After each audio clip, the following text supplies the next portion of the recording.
Shalom and welcome back, everyone. This week is a very special, auspicious time. It is the 19th day of the month of Kislev, which is considered the epicenter of the Chabad year as far as Hasidic philosophy is concerned. It's the Rosh Hashanah of Hasidus. It commemorates in the late 1700s the release of the Alter Rebbe, the founder of the Chabad movement, from his Tsarist imprisonment for spreading the teachings of Hasidus. And his release from there is a tremendous occasion for joy and happiness, public gatherings, and the study of Hasidic philosophy in depth. And what is the meaning of this? Well, we see in this week's Torah portion the story of Joseph, how Joseph was a child of 17 years old, a mere teenager. When he came on the scene, he was the favorite son of his father Jacob, who gave him a beautiful coat of many colors, in Hebrew called the Ketones Pasim, and sent him on his way to get his brothers. And we know the story, how he was imprisoned eventually, and under very harsh circumstances for many years, until eventually he was released and became the viceroy of Egypt. And the question comes up, what is the significance of the age of 17? Why is that age important? Why is it even mentioned? Well, we also find that Jacob spent the last 17 years of his life in Egypt, which was a tremendously corrupt and low place in the world. But our sages tell us they were the 17 best years of his life. So what is the connection between Joseph's 17 years of age and Jacob being the last 17 years of his life in Egypt? Well, both represent from a very bad situation to a very good situation.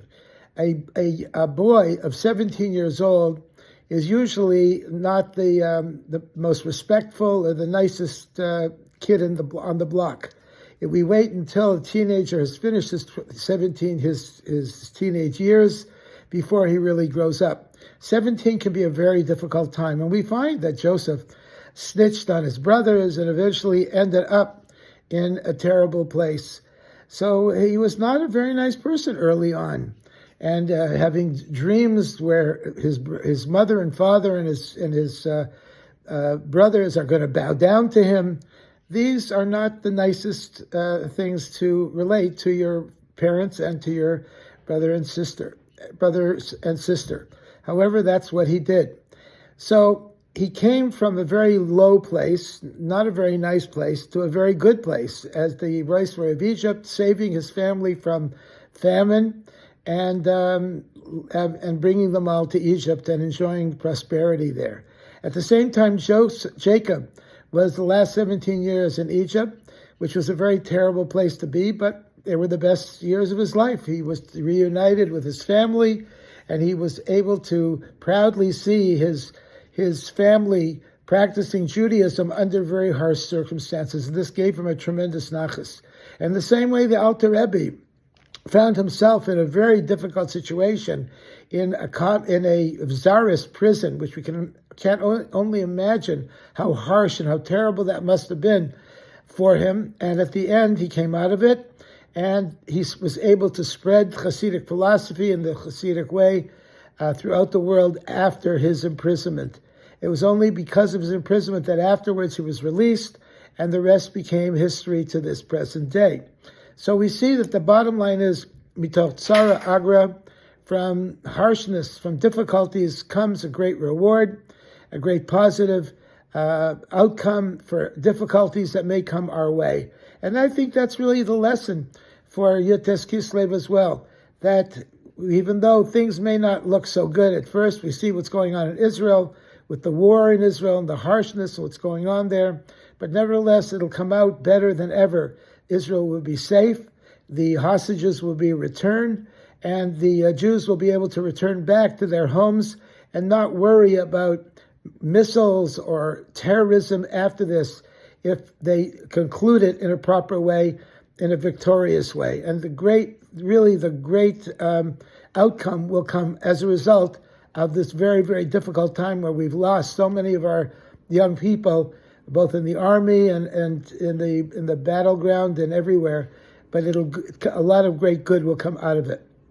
This coming Wednesday night is the holiday of Hanukkah, where we also saw a small band of Jewish freedom fighters make war against the mighty Greek Syrian Empire, and a harsh thing happened, and the sons of Matisyahu died, and at the end, the temple was rededicated, and a lot of good came out of it for hundreds of years to come after that as well. So we see that all these stories are related. Candlelighting in San Diego is at 7:28. I want to wish you all a good Shabbos. I want to wish you all a very happy Hanukkah. We'd like to encourage you all to observe Hanukkah. If you need a menorah and candles, we have them. We'd be happy to give them to you, no charge, and you can distribute them to your friends as well. Just give us a call or come by the synagogue and pick up your menorah kit from us. Also, on Sunday night, December 29th, we're having our annual big Hanukkah party at University Town Center in University City.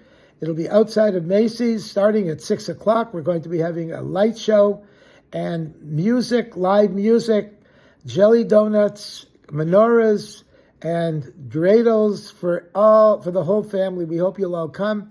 That'll be Sunday night, December 29th at 6 p.m., right outside of Macy's department store.